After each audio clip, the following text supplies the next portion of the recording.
And we're on to our last two problems. These are the absolute value ones. To answer the absolute value ones, you need to split it into two equations.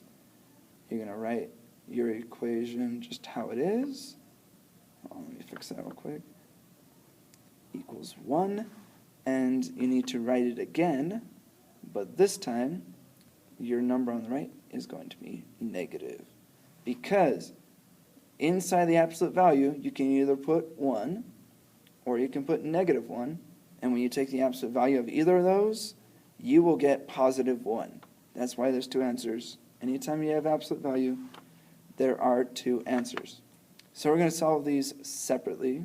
We're going to subtract 2 from both sides, and we get 3x equals negative 1, because 1 minus 2 is negative 1.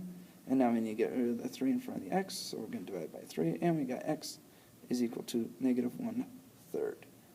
Lovely. That's the left one. Working on the right side, you're going to follow the same steps.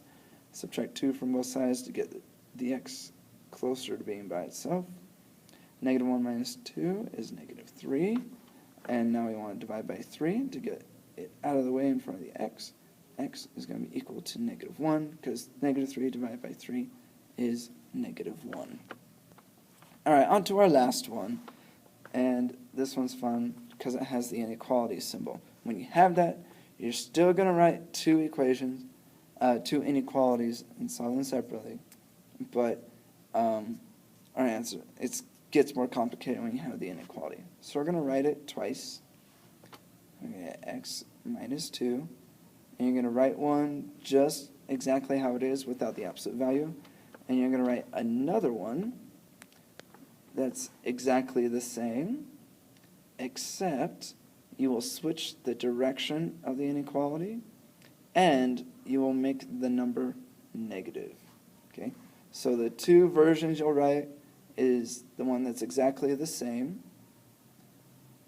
without the absolute value, and then your next one that you write is going to be exactly the same without the absolute value, except you will switch the direction of the inequality, and you will make your number negative. So don't forget those steps.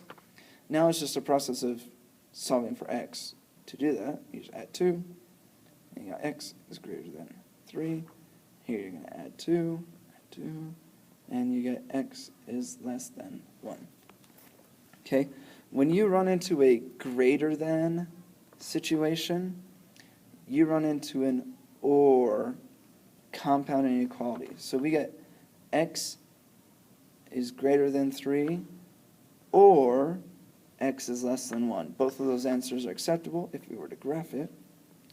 Well, let's put it 0 down, 1, 2, 3, 4, 1, 2, 3, 4, negative 1, negative 2.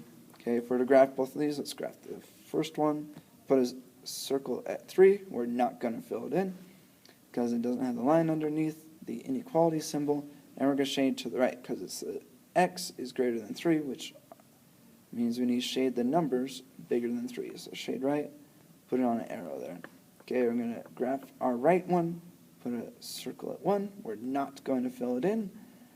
And we're going to shade left because x is less than 1. So we're going to shade left, which the numbers are less than 1. And since we have an or statement, anything that got shaded at all is part of our solution.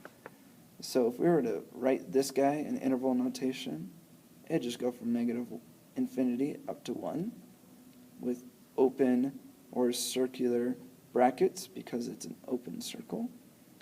And it also goes from 3 up to positive infinity. Again, circular bracket because the circle is open. And that's it.